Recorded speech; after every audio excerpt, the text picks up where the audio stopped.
కలుగనిదేముంది వాక్కును పంపగా జరగనిదేముంది నీవు సెలవీయగా కలుగనిదేముంది వాక్కును పంపగా జరగనిదేముంది సకాలము నీదేనయ్యా శ్రీమంతుడా స్తుతి నీకు పాడదనయ్యా సకలము నీదేనయ్యా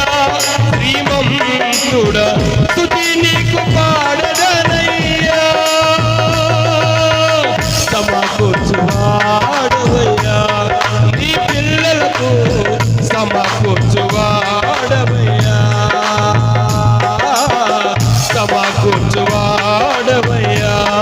నీ పిల్లలకు సమకూర్చువాడవయ్యా నిన్ను మాత్రమే నీ నమ్మానయ్యా నీవు మాత్రమే నా ధైర్యం యేసయ్యా